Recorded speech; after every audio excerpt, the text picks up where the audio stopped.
Welcome back to Rhythm Method Air. Today let's talk about alternative facts, post-truth reality, deep fake news, and what that means for our society moving forward. If you pay attention to the clucking of the right-wing intelligentsia, the intellectually dishonest web, or the IDW, in other words, you'll hear them going on and on about how the left is creating a revisionist reality, with their fans on the extreme ends of the political spectrum referring to as clown world. And like I said previously, the clown honks in both directions.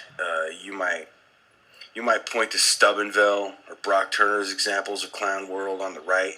You could point at all the recent incidences where a crime was committed, and the only ones that were punished were the folks who reported on the crime.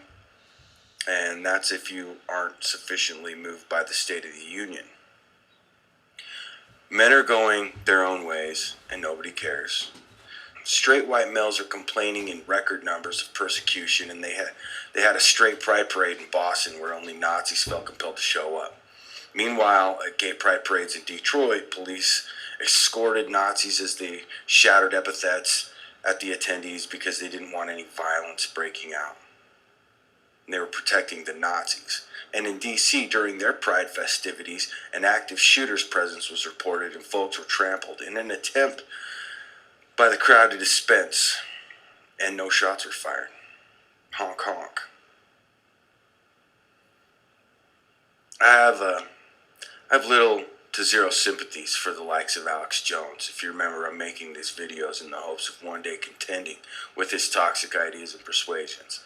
That said, I won't get my chance if he is removed from the public sphere. I fear this censorship of information aggregators will come back to bite us in very much the same ways that the liberties that were given to Obama by the left are being used against all of us by the terror clown in the White House. We need to be wary of the precedences we allow to be set, because one day they may be wielded against us by someone we don't trust. What we allow for our beloved leaders to do in our name, we grant de facto permission for our political enemies to do as well. That also applies to gerrymandering and the unlikely alliance between Ocasio-Cortez and Ted Cruz in moving to prevent current representatives to take positions in the lobby post-congressional departure. We should all seek to know the truth, that we can have a common cause to work toward the betterment of our nation and our world.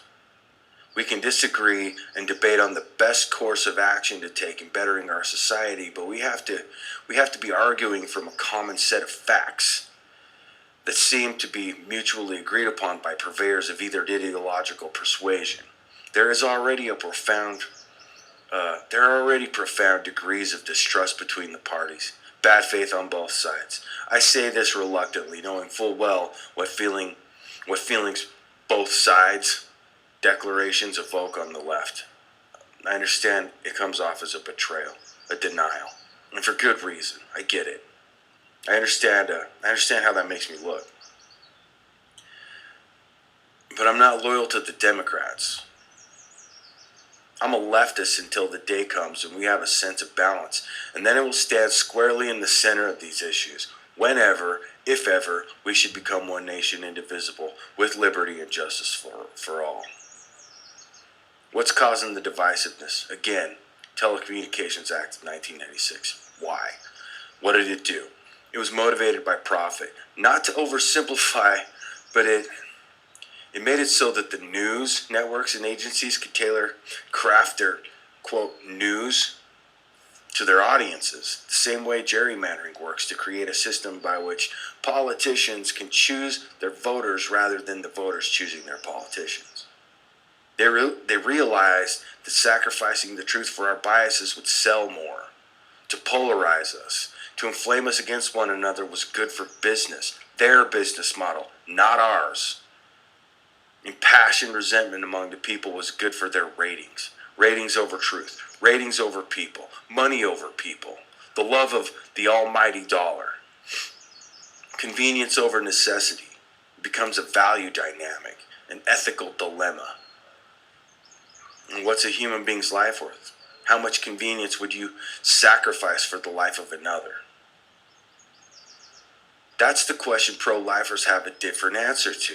It's not black and white, except it is in some sense. It's also brown when it comes to children in cages in concentration camps on the southern border, and it's yellow when it comes to who gets allowed or denied their opportunity in academia.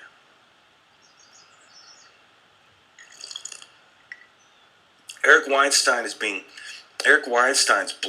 the rise in fascism among young white straight males on the previously marginalized. That's problematic. That's also really fucking cute. That's quaint. He claims the left they're pushing him against his greater sensibilities, ever more right-wing in his disposition. Hey folks, Brett here. I want to talk to you about a thought that has been preoccupying me over the last several months. It is a concern about where intersectionality is going to lead us. But in order to understand the concern, I have to step back into evolutionary history. There are really two ways in which cooperation evolves. The first one is very ancient. It is based on genetic relatedness, and it's very hard to put a starting point in it, but it literally goes back billions of years. The other kind of cooperation is based on various kinds of reciprocity, and it is much newer and much more fragile. It really gets going in human beings after the invention of farming, approximately 10,000 years ago. The problem stems from the fact that when reciprocity-based cooperation breaks down, we default to gene-based cooperation. Now look at that in the context of intersectionality, which has captured the attention of the far left. Intersectionality effectively argues that people have different kinds of oppression that they have historically suffered from based on the categories that they inhabit. So your race, your gender, your sex all carry degrees of oppression that come from history. And the intersectionalists would like to transfer well-being from those who have historically been privileged to those who have historically been oppressed, based essentially on an accounting scheme. How many different kinds of oppression have you faced, and what are the implications of how those different kinds of oppression interact? But the problem is that this way of thinking, which is very frequently a cartoon of reality, does not depict the way oppression actually functions in the present. It lacks nuance. But beyond that, in order to function, it has to define an enemy. The enemy is effectively a fiction. In this case, it is something called whiteness. And the way the enemy is drawn, whiteness is an inherent characteristic, something that can be read on the skin. And what that means is there's no escaping it. So, for people who suffer from whiteness, you are simply going to be on the losing end of the intersectional juggernaut, no matter what you do. If you think about how that is likely to unfold, people who are the object of ire from the intersectionalists are going to be backed against the wall together. Who are they going to be? Well, primarily they're going to be straight and white, and very frequently male. What happens, though, if you back straight white males against the wall together? Well, think about what goes on the intersectional side. As the intersectionalists take power, the coalition that they have assembled is likely to break down. In other words, those who are on the intersectional side but are not at the top of it have a lot to lose in the reordering of things that would come from a win by the intersectionalists. So cooperation, game theoretically, is very likely to break down amongst the intersectionalists. At the same time, the people who they have backed against the wall together have a second basis for cooperation, and it is much more durable. It is genetic cooperation. So the concern that I have is that the intersectionalists may end up creating the very enemy they claim they are fighting. They're going to back straight white males against the wall and speak of the devil white nationalism will emerge from that cohort. And when it does, those people will feel empowered and they will feel self-righteous because they have been accused of things that are, frankly, a form of bigotry. They have been accused by bigots of oppressing others, and they have been told that they are not entitled to well-being, no matter how they individually have behaved. And so what do they have to lose by cooperating together against the intersectionalists and essentially creating the world that the intersectionalists claim already exists? Now, what we should do about this is not entirely clear, but one thing that must happen is we must level up our thinking, and we must understand that backing people against the wall who have a genetic basis for cooperation is very dangerous, because history tells us that movements created by such people can be very destructive, and that ultimately they may turn into a genocidal menace. So what is the outgrowth of all of this preoccupation that I've had on this topic? I think the answer is fairly clear. The answer is that we must recognize that the very best things that human beings are capable of are based on this more elevated type of cooperation. We have to resist the urge to fall into this negative kind of tribalism that is driven on both sides by the intersectional movement. And we must foster the kind of cooperation that has spread over the course of recent history, where people increasingly ignore genetic relatedness and they find other reasons to get along and to prosper. Right-wing straight males are having pity parties on each other's behalf over the unfairness they endure in this new wave of feminism and anti-fascism. And I completely understand the desire to push the pedal to the floor here. I mean, let's admit it, we've made progress. Let's not make perfection the enemy of progress, though, okay? That was before we were subjected to Trump, though. That changed everything. Some of us were too ignorant and naive to understand what electing him would cause, and some of us knew goddamn well what it would entail. In a different time, Weinstein's plea for rationality would have been received quite differently. This is just how I see things. So, if I'm forced to pick a side in this war, I pick the side of the marginalized. Precisely because we've made progress. They think it's all good. It would seem we're now contending with the downside of our success. I believe this will be the hardest stretch to fight, the longest yard. The point at which we forgive those that know not what they do. This is the longest yard, my friends. And we have a history of forgiveness, and every time we got there, the messenger was murdered, and that fanned the flames all over again. And all I can say to you, all I can tell you is to remain steadfast in your diligence and love, and purely and in totality and wholeness as your heart can bear. None of us leave this place alive, but in the words of one of my favorite human beings, singers, songwriters, Leonard Cohen, "So come, my friends, be not afraid, we are so lightly here. It is in love that we are made, in love we disappear. Though all the maps of blood and flesh are posted on the door, there's no one who has told us yet what Boogie Street is for. O crown of light, O darkened one, I never thought we'd meet. You kiss my lips and then it's done, we're back on Boogie Street. A sip of wine, a cigarette, and then it's time to go." That's the reality of what we face together. This is the bullshit we face together.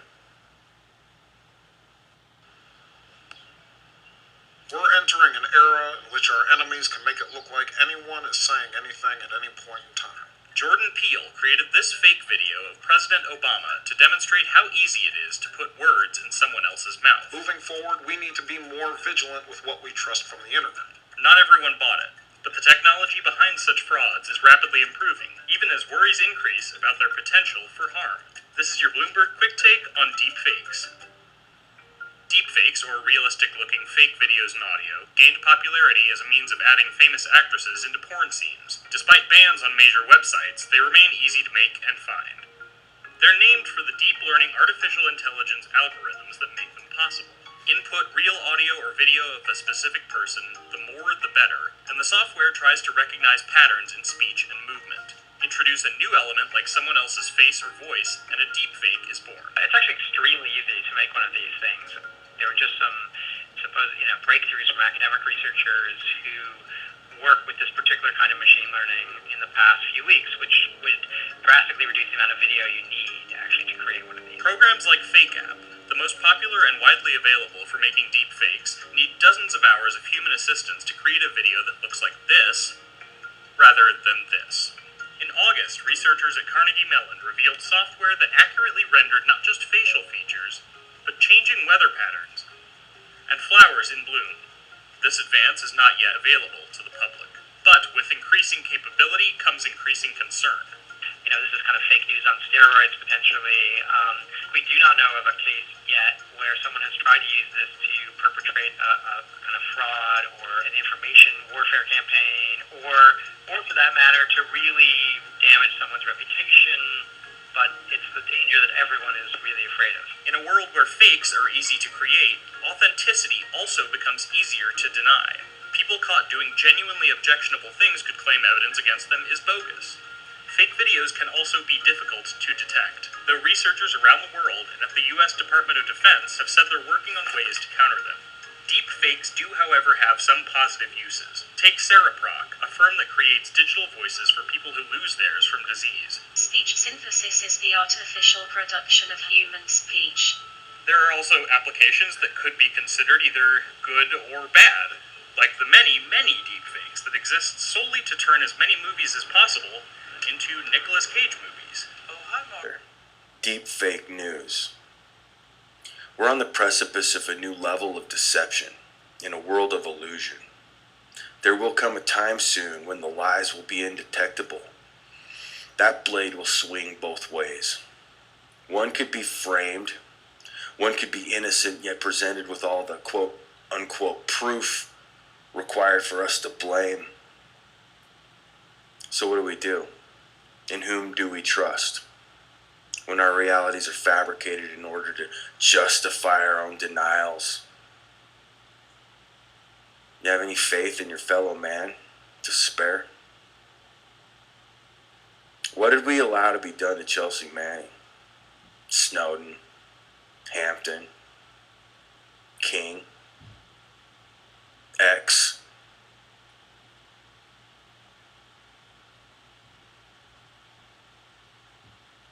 Would you or could you endure what they have done for you, for them? I'm not trying to freak you out. I'm just trying to present you with something to think about. Until next time, thanks for watching.